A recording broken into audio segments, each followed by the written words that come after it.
o desenvolvimento do diabetes, a gente sabe que a genética tem sim, né, um papel importante aí nesse desenvolvimento, mas vai muito além da genética, né? Então, hoje em dia, a gente sabe que o ambiente, né, e os hábitos da vida, né, os hábitos do dia a dia, tem um papel central nesse aumento, né? Então, a genética, ela tá ali, a gente sabe também, através dos estudos genéticos, que o CUME, né, vem desenvolvendo, né, vai também aparecer bastante resultados aí relacionados com a genética.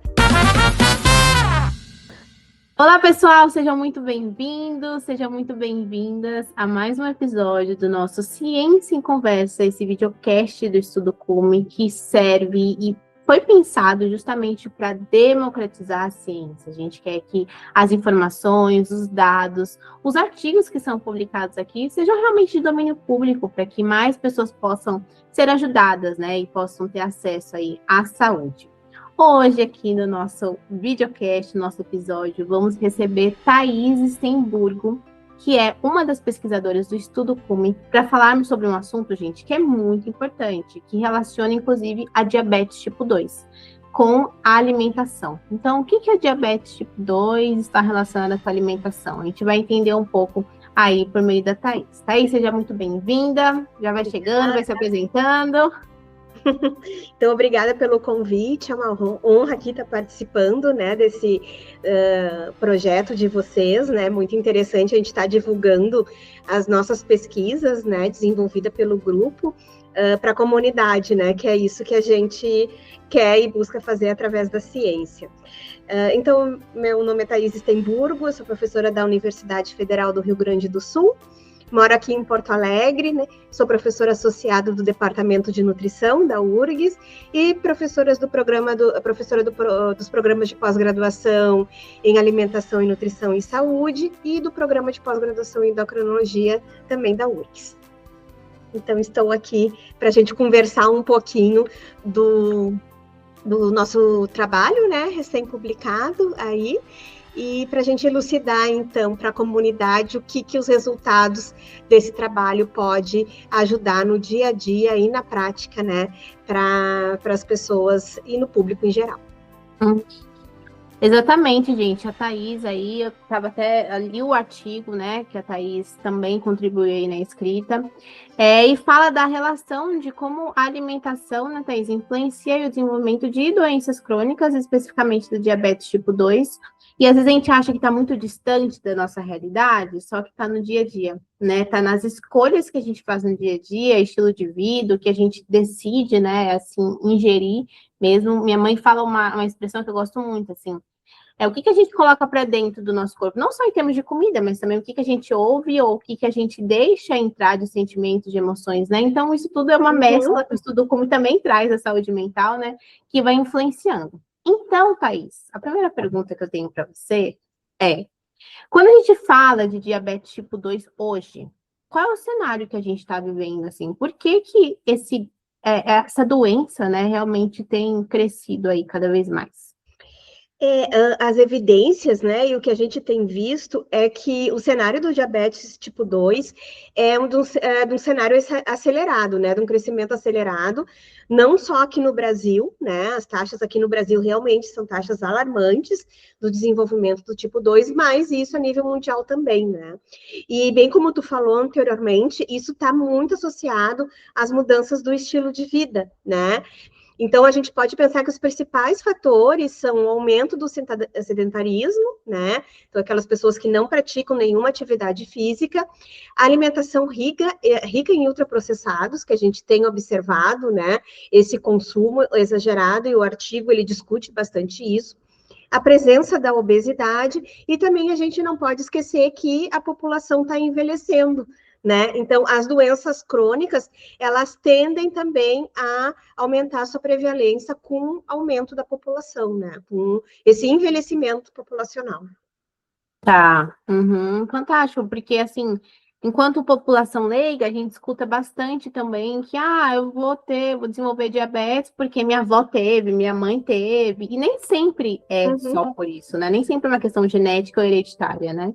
Eu acho que o papel, ele vai, o desenvolvimento do diabetes, a gente sabe que a genética tem sim, né, um papel importante aí nesse desenvolvimento, mas vai muito além da genética, né? Então, hoje em dia, a gente sabe que o ambiente, né, e os hábitos da vida, né, os hábitos do dia a dia, tem um papel central nesse aumento, né? Então, a genética, ela tá ali, a gente sabe também, através dos estudos genéticos, que o cume, né, vem desenvolvendo, né, vai também aparecer bastante resultados aí relacionados com a genética, mas provavelmente isso vai ser associado com o estilo de vida e alimentação também. Então, aquilo que a gente vem trazendo durante a nossa vida e os genes que a gente também carrega dos nossos antepassados também vão ter aí, né, um papel muito importante no desenvolvimento da doença.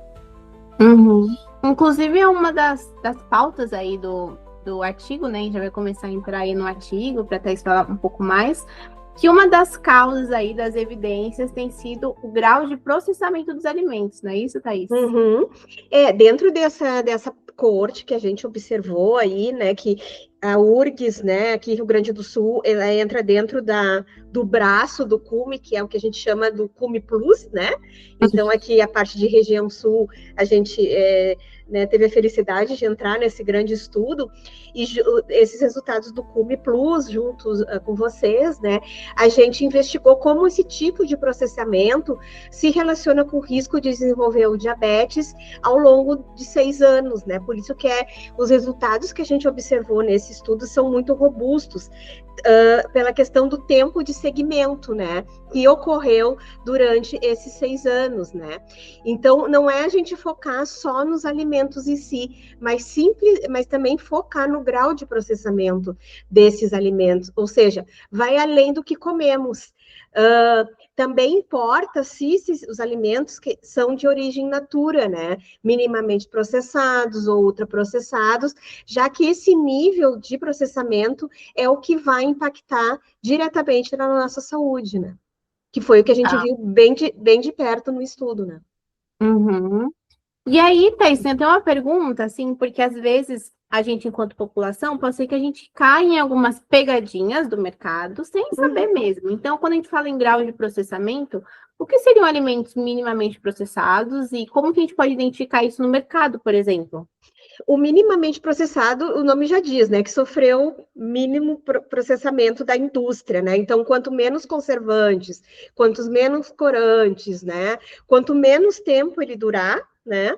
Quer dizer, ele foi minimizado no processamento dele, né? Então, por isso que a gente diz, quanto maior o consumo de alimentos in natura, né? Ou seja, vegetais, frutas, leguminosas, né? Que a gente viu que essas pessoas que não desenvolveram diabetes comiam bastante, né?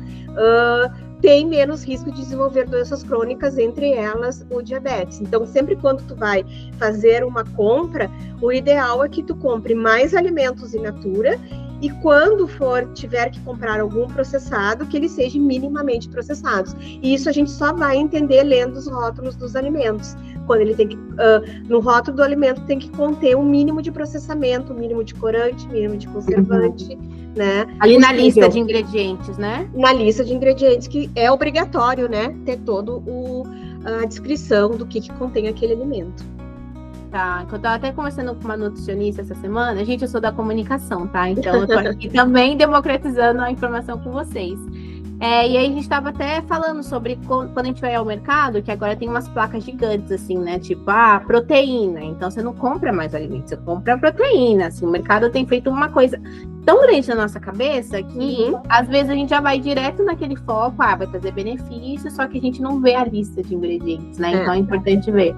É importante ver, porque agora tá o boom da proteína, né? Todo mundo tem que comer proteína, porque senão todo mundo vai ficar com sarcopenia, enfim.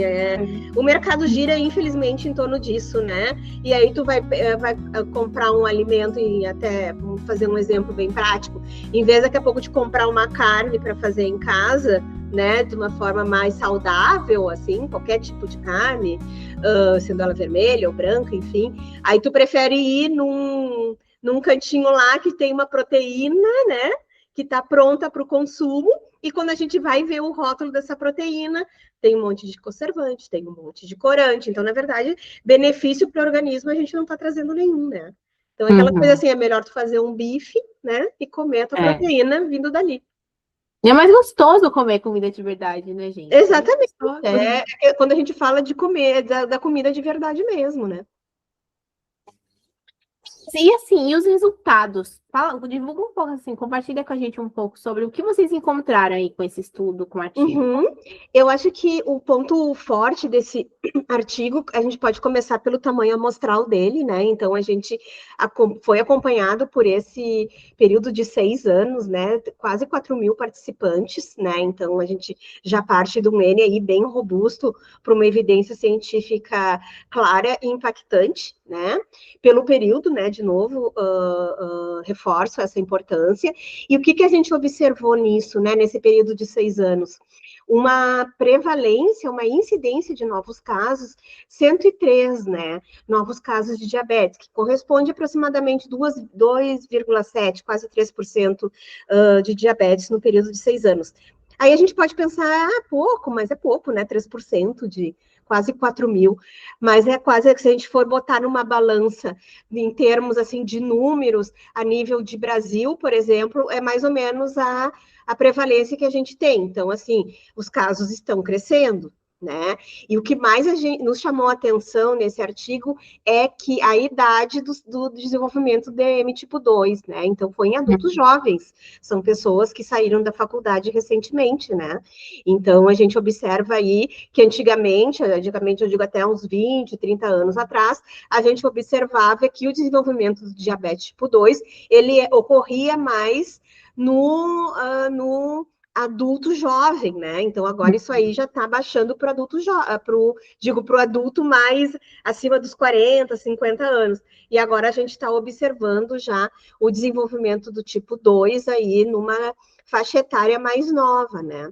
E mais interessante também nesse estudo que a gente observou algumas coisas relacionadas aos hábitos de vida. Então, assim, ó, quem consumia alimentos mais in natura, por exemplo, e que tiveram menos chance de desenvolver, que foi o grupo que não desenvolveu diabetes, eles também faziam mais atividade física, eles eram mais fisicamente ativos.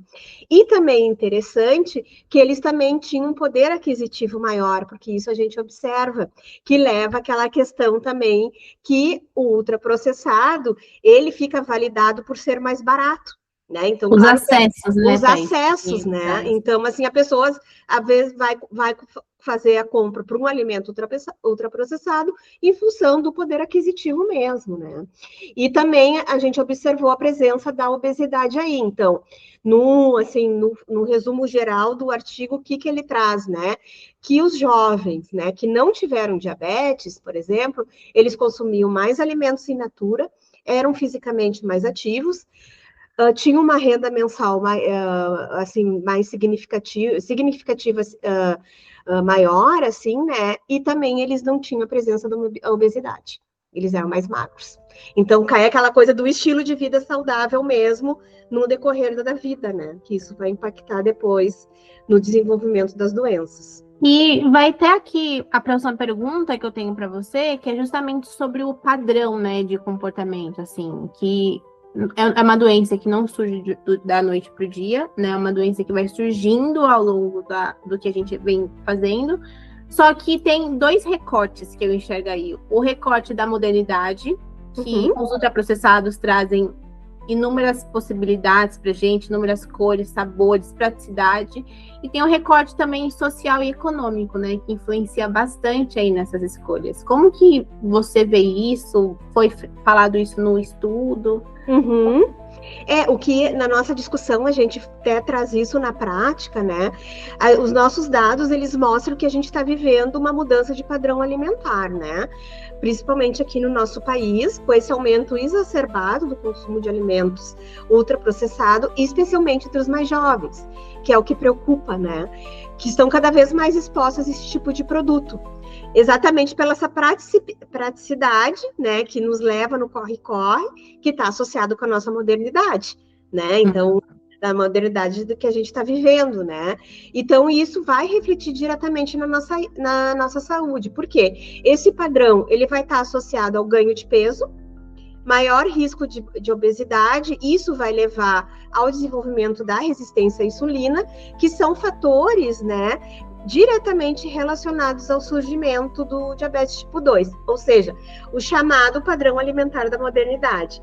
Ele é mais prático, né, a gente sabe, porém ele é menos saudável e tem um impacto crescente nas doenças crônicas. É forte, né? É forte. Quando a gente para pensar assim, e ver esses números crescendo, é assim, alarmante, é desesperador. E porque cada vez que vem novos censos aí, né?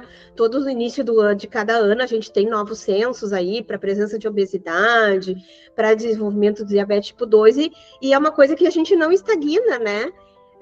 Os números só crescem, ou seja, eles não param de crescer, né?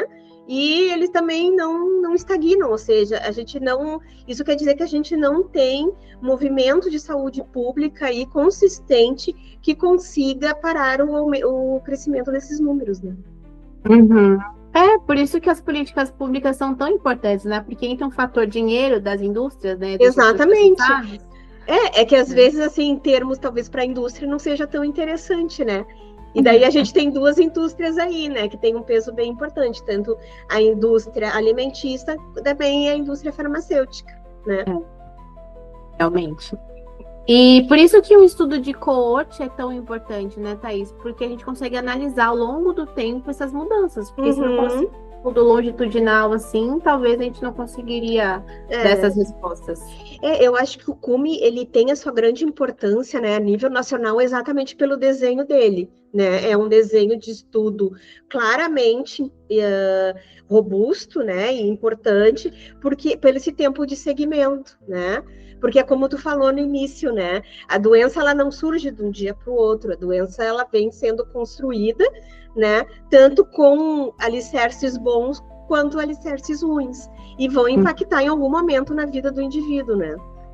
Então, o impacto, ele é crescente, né? Ele vem desde quando já tem aí, se a gente for pensar mais em termos genéticos, já é essa mudança aí, já é intraútero, né? Então é tudo já o que a mãe alimenta lá no momento que está gestando, né? Entra também questão emocional, né? Exatamente. Tá tudo relacionado.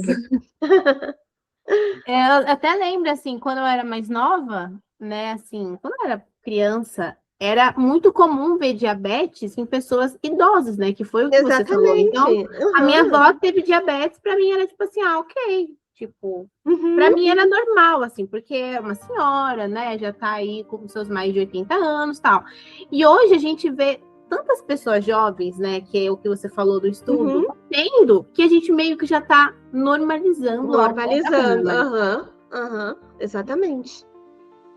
Chocante. Eu fico chocada com esses dados, porque por isso que a gente precisa divulgar o dado, a informação, né, para que as pessoas tenham consciência.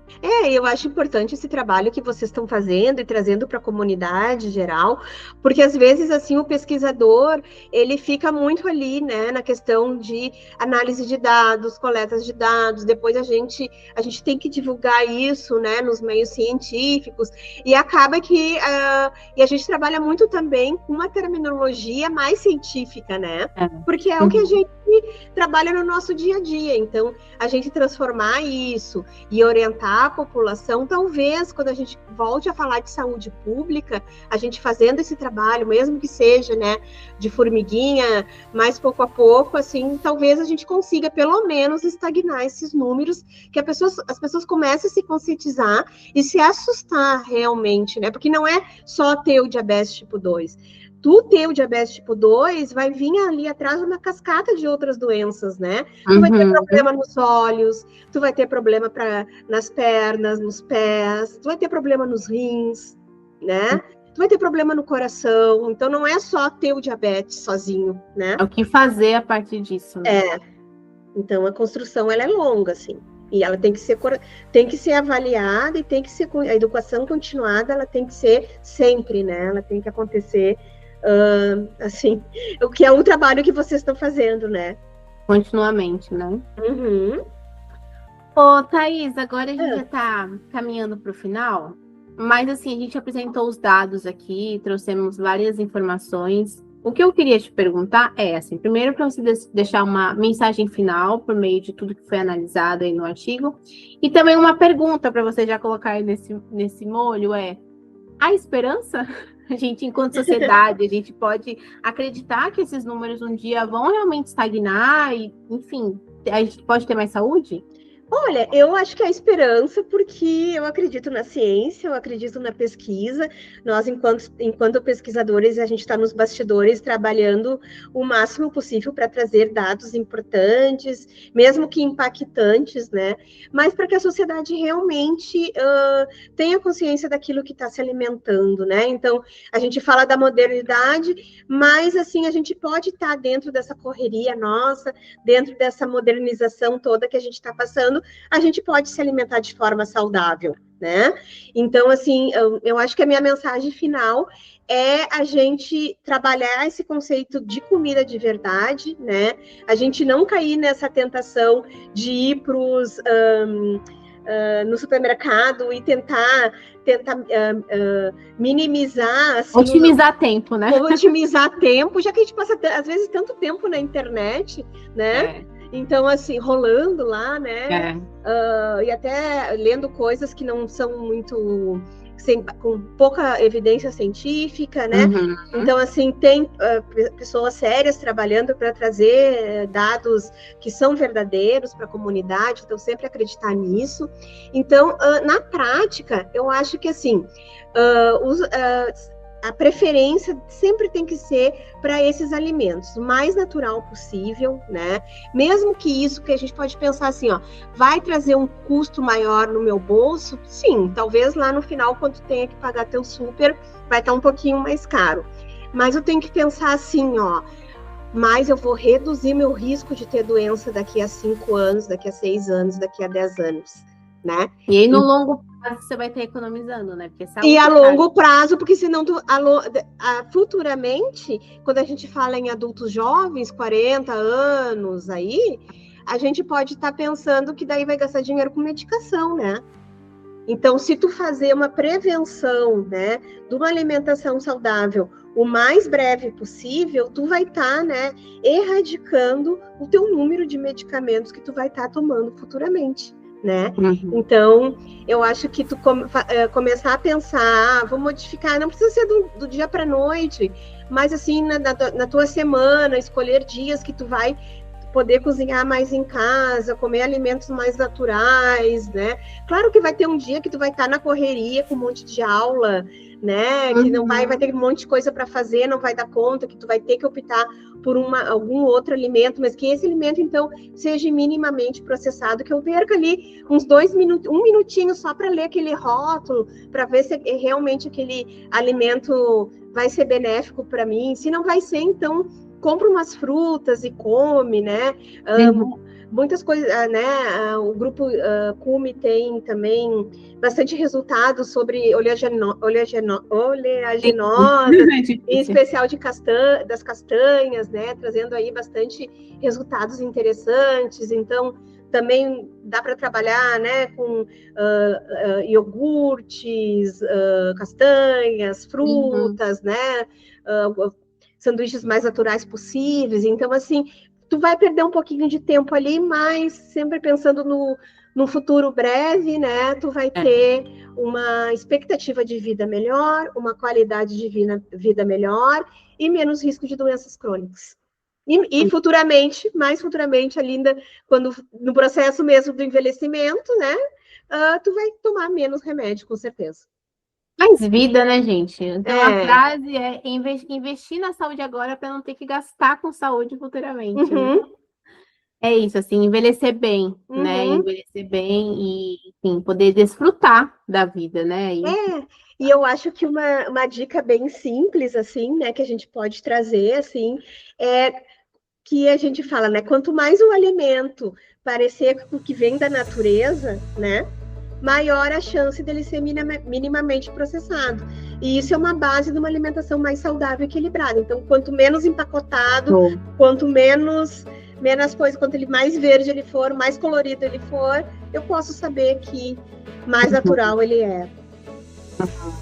Fantástico, Thaís. Muito obrigada, né? Em tempos de... Estava até conversando, gente, eu converso muito com as pessoas, e eu estava falando sobre inteligência artificial essa semana, e aí em tempos de chat GPT, né, até o nosso pensamento está encurtado, então parece que a gente não tem mais tempo para pensar. Não, deixa eu pôr ali como mandar uma mensagem para minha mãe para responder isso. São coisas assim absurdas, né? Que a gente parece que não tem mais tempo para nada. Só para nada. E a gente vai reduzir, mas a gente tem sim. Tem, né? Só administrar, né?